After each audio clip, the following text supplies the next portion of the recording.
स्वागत है आप सभी का tech study ITI YouTube channel पर। तो रेलवे रिक्रूटमेंट सेल की तरफ से अप्रेंटिसिप आनी स्टार्ट हो गई है। 2022 में पहली अप्रेंटिसिप जो आई थी वो आई थी आपकी कपूरथला जो रेल कोच फैक्ट्री थी उसकी। अभी दूसरी अप्रेंटिसिप आपकी सेंट्रल रेलवे में आ चुकी। तो अगर आप रेलवे से अप्रेंटिसिप करना चाहते हैं, क्योंकि रेलवे अप्रेंटिसिप करने का आपका एक एडवांटेज ये होता है, जब ग्रुप डी की वैकेंसी आती है तो आपको इसमें 10% का वेटेज मिल जाता है। तो जो रेलवे सेंट्रल रेलवे है रिक्रूटमेंट सेल, उसमें वैकेंसी आई हुई है किसकी, अप्रेंटिसिप की। यहाँ पे आप देख सकते हैं डिटेल। 17 तारीख से फॉर्म अप्लाई होंगे। देख लेते हैं कितनी पोस्ट है और किस किस डिवीज़न से आप कितनी जगहों से अप्लाई कर सकते हैं, क्या है प्रोसेस, कितनी एप्लीकेशन फ़ीस, वो सारा क्राइटेरिया हम लोग यहाँ पे देख लेते हैं नोटिफिकेशन में।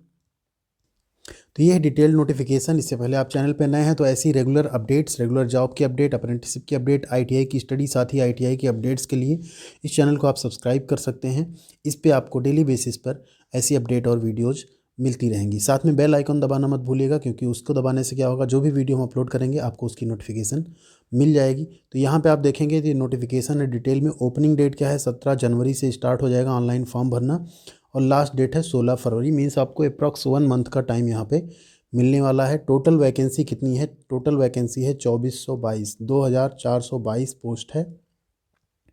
अब यहाँ पे नीचे देख लेते हैं कि किस किस ट्रेड की कितनी वैकेंसी एंड सिलेक्शन का तरीका क्या होगा। तो मोड ऑफ सिलेक्शन क्या होगा, सिलेक्शन जो होगा मेरिट बेसिस पे होगा। हाँ, क्राइटेरिया एक एक आपका जो मिनिमम हाई स्कूल है वो मिनिमम आपका हाई स्कूल 50% होना चाहिए, क्योंकि हाई स्कूल और आईटीआई के मार्क्स के अकॉर्डिंग आपका क्या होगा, मेरिट तैयार किया जाएगा। इसके बाद अगर यहाँ पे बात करें, जो आपका मेरिट बनेगा वो सारे सब्जेक्ट को मिला के जो आपके नंबर होंगे उन्हीं को मिलाकर बनेगा, किसी एक ऐसा नहीं बेस्ट 5 सब्जेक्ट से बनाया जाए।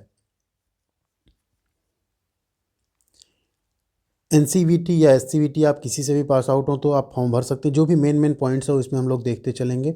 इसके बाद यहाँ पे आप देखेंगे तो इसमें आपको जो जोन मिला है वो यहाँ पे क्लस्टर देख लीजिए। मुंबई का है, मुंबई में आपको इतने क्लस्टर मिलेंगे।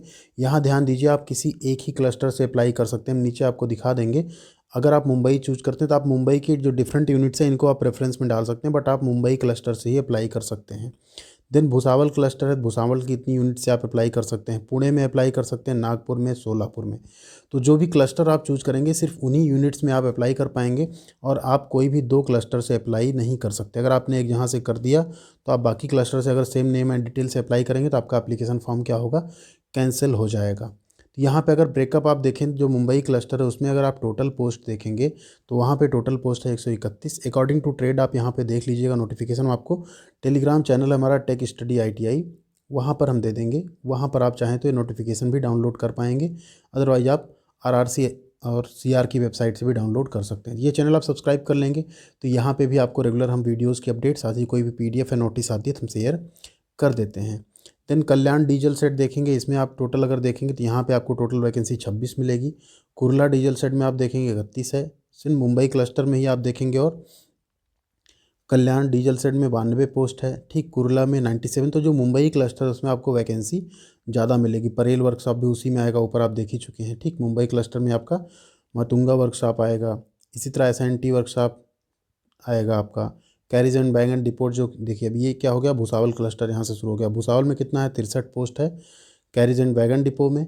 इलेक्ट्रिकल लोको सेट में कितनी वैकेंसी है, 40 है। इस तरह से आप देखेंगे इलेक्ट्रिकल लोकोमोटिव वर्कशॉप में कितनी है, 62 है। तो आपके लिए जो सुटेबल पड़े, आपका जिस ट्रेड में ज़्यादा वैकेंसी जहाँ हो, क्योंकि आपको मेरिट भी देखना है आपका कितना परसेंटेज, उसके अकॉर्डिंग सिलेक्शन होगा। तो उस हिसाब से जो है आप अपना अप्लाई कीजिएगा। जैसे यहाँ मनमाद है, यहाँ फिटर में देखिए कितना है। देन टीएमडब्ल्यू नासिक रोड है, इसमें 23 वैकेंसी है। अब पुणे क्लस्टर की अगर बात करें तो पुणे में आप देखेंगे टोटल 17 पोस्ट है। डीजल लोको सेट में 62 पोस्ट है सिर्फ। नागपुर में 25 और 34 आप मिला लीजिए, ऐड कर लीजिए, उतनी पोस्ट है। ठीक है, सिर्फ फिटर और वेल्डर की है। यहाँ पे इलेक्ट्रीशियन, इलेक्ट्रॉनिक मैकेनिक की है। तो अपने ट्रेड के अकॉर्डिंग आप देख लीजिए और इसमें अप्लाई कर दीजिए। बहुत ही एक अच्छा मौका है आपको जो सेंट्रल रेलवे वहाँ से अप्रेंटिसिप करने का। नीचे और डिटेल देखते हैं कैसे आपको अप्लाई करना है। सबसे पहले जो एलिजिबिलिटी क्राइटेरिया, आप एलिजिबल है कि नहीं। मिनिमम आपकी एज कितनी होनी चाहिए, 15 साल, और मैक्सिमम 24 साल।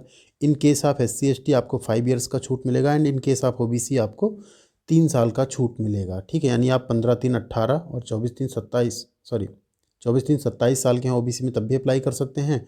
एंड इन केस आप SC/ST अगर आप 24-5-29 साल के हैं तो भी आप अप्लाई कर सकते हैं। अनरिजर्व कैटेगरी में आपको 24 साल के हैं तभी अप्लाई कर सकते हैं। यहाँ से आप अपना मैच कर सकते हैं कि आपकी डेट ऑफ बर्थ अगर इसके बीच में है आपकी कैटेगरी के अकॉर्डिंग, तो आप अप्लाई कर सकते हैं। इसके बाद जो PWD है उनके लिए 10 ईयर्स का रिलैक्सेशन रहता है। यहाँ पे अब नीचे चलते हैं जो मिनिमम एजुकेशनल क्वालिफिकेशन, वहाँ पे अगर बात करें तो आपको 10th क्लास पास होना है विद मिनिमम कितना 50% मार्क्स के साथ। साथ ही साथ आपको जो NCVT या SCVT से आपको क्या पास करना है, ITI पास आउट होना है। एप्लीकेशन फ़ीस जो कि नॉन रिफंडेबल है 100 रुपीज़ लगेगी, किसकी, अनरिजर्व कैटेगरी की एंड OBC की। यहाँ पे और नीचे आप आके देखेंगे तो यहाँ पे आपको मिलेगा कि no fees required to be paid by SC ST PWD and women candidate. तो जो भी वीमेन कैंडिडेट हैं, SC ST या PWD कैंडिडेट हैं, उनके लिए कोई फ़ीस नहीं है यहाँ पर। तो आप लोग भी ज़रूर अप्लाई कीजिए इसमें। यहाँ पे कुछ क्राइटेरिया दिया हुआ है कि आपका कितना डिसेबिलिटी है, तो आप कौन कौन से सेट में ज्वाइन कर सकते हैं। नीचे आपको हम दिखा देते हैं जो इसमें लिखा है कि आपको सिर्फ और सिर्फ क्या करना है, एक यूनिट से ही अप्लाई करना है। यहाँ देखिए लिखा हुआ है कैसे अप्लाई करना है, rrccr.com पे हम दिखा देंगे अभी आपको कहाँ से अप्लाई होगा, चलना है और वहाँ पे आपको ऑनलाइन अप्लाई कर देना है। आपको अपना आधार कार्ड अपने साथ रखना है क्योंकि आपको आधार कार्ड नंबर डालना होगा, बिना उसके आपका कुछ नहीं होगा। उसके बाद आपको अपना mother name, father name and अपना नाम एकदम करेक्ट डालना है जैसा आपके 10th की मार्कशीट में हो। साथ ही साथ क्या होगा, आपका जो मोबाइल नंबर हो वो चालू होना चाहिए और एक वैलिड ईमेल आईडी भी आपको ज़रूरत पड़ेगी। तो आप लोग इतना दिन से फॉर्म भर रहे हैं, ये चीज़ तो आपके पास होगा ही। स्कैन डॉक्यूमेंट में आपको अपनी सॉफ्ट कॉपी में फ़ोटोग्राफ रखना है, सिग्नेचर रखना है JPG साइज़ में 20 KB के अंडर, ठीक है। इसी तरह से आपको डॉक्यूमेंट्स क्या क्या अपलोड करने हैं, 10th की marksheet, certificate of date of birth जो भी है, कंसोलिडेटेड मार्कशीट फॉर ITI, ठीक, ITI का सर्टिफिकेट, कास्ट सर्टिफिकेट, अगर डिसेबिलिटी सर्टिफिकेट है तो वो, साथ ही अगर आप कहीं एक्स सर्विसमैन या कोई कोटा आप लेना चाहते हैं जो डिस्चार्ज सर्टिफिकेट है वो, इतनी चीज़ें आपको वहाँ पे अपलोड करनी होंगी। लास्ट डेट आपका है 16 फरवरी, इससे पहले आप लोग अप्लाई कर लीजिएगा। स्टाइपेंड की जो बात की गई, जो अप्रेंटिसशिप रूल है उसके अकॉर्डिंग आपको जो भी मिनिमम रेट है वो वहाँ पे दिया जाएगा। फर्स्ट ईयर 1 ही साल की आपकी ट्रेनिंग है। 70% of minimum ways of semi skilled worker का जो होता है उस यूनियन टेरिटरी का, जो भी उस स्टेट का है, उसके अकॉर्डिंग आपको वहाँ पे स्टाइपेंड मिलेगा। कोई भी हॉस्टल वगैरह आपको नहीं मिलेगा यहाँ पे। एंड मेडिकल फिटनेस में आपका क्या होना चाहिए, मेडिकल फिटनेस यहाँ पे दिया हुआ है क्राइटेरिया। आपको जब आप सेलेक्ट हो जाएंगे तो आपको एक क्या होगा, जो भी गवर्नमेंट अथराइज डॉक्टर होंगे उनसे आपको एक मेडिकल फिटनेस सर्टिफिकेट भी बनवा के देना पड़ेगा। बिना उसके क्या होगा, आपका कोई भी डॉक्यूमेंट वेरिफिकेशन जो है किया नहीं जाएगा। ड्यूरिंग डॉक्यूमेंट वेरिफिकेशन आपको मेडिकल सर्टिफिकेट ले जाना होगा, ठीक है। तो ये कुछ इंस्ट्रक्शंस थे। तो आप लोग एक ही यूनिट से अप्लाई कर पाएंगे, ये चीज़ आप लोग ध्यान रखिएगा। कैंडिडेट्स को सिर्फ ऑनलाइन अप्लाई करना है, कुछ भी आपका ऑफलाइन यहाँ पे नहीं करना है, ऑनलाइन मोड में ही सारा एप्लीकेशन होगा। नीचे फॉर्मेट दिया हुआ है, अगर आपने नहीं बनवाया है अपना कैटेगरी सर्टिफिकेट तो ये सेंट्रल गवर्नमेंट का फॉर्मेट है, इस फॉर्मेट में आपका होना चाहिए। SC ST का सर्टिफिकेट, साथ में नीचे देखिए OBC का सर्टिफिकेट दिया हुआ है। इसके नीचे आई थिंक जो मेडिकल अथॉरिटी जो मेडिकल सर्टिफिकेट डिसेबिलिटी वाला आपको देना है वो दिया हुआ है अगर आप डिसेबिलिटी में हैं तो। और साथ ही साथ नीचे आप देखेंगे तो यहाँ पे 2 फॉर्मेट इसका है, 2 एनेक्सर,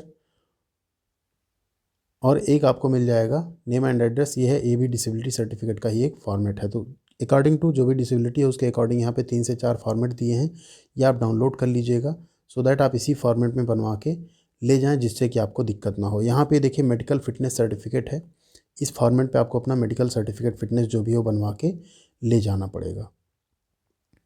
तो ये सारा कुछ नोटिफिकेशन में ही दिया हुआ है, तो आप लोग ज़रूर अप्लाई कीजिए। सेंट्रल आपका रेलवे है, RRC CR जिसको हम बोलते हैं, उसमें अप्रेंटिसशिप का अच्छा मौका है। टोटल अगर आप पोस्ट देखेंगे, पोस्ट भी अच्छी खासी आपके लिए 2422 पोस्ट निकल के आई है। तो आप सभी लोग अगर एलिजिबल हैं ज़रूर अप्लाई कीजिए इसमें, सो दैट आप लोग अप्रेंटिसशिप कर लीजिए और ग्रुप D में आपको एक मौका भी मिलेगा। साथ ही साथ अप्रेंटिसशिप के साथ आप लोग तैयारी भी ज़रूर करते रहिएगा और सारी गवर्नमेंट जॉब्स की, जो भी आपको टाइम मिले उसमें आप पढ़ते रहिए क्योंकि पढ़ाई आपके अंत में काम आने वाली है। Thank you very much, channel पे बने रहिए। Thank you.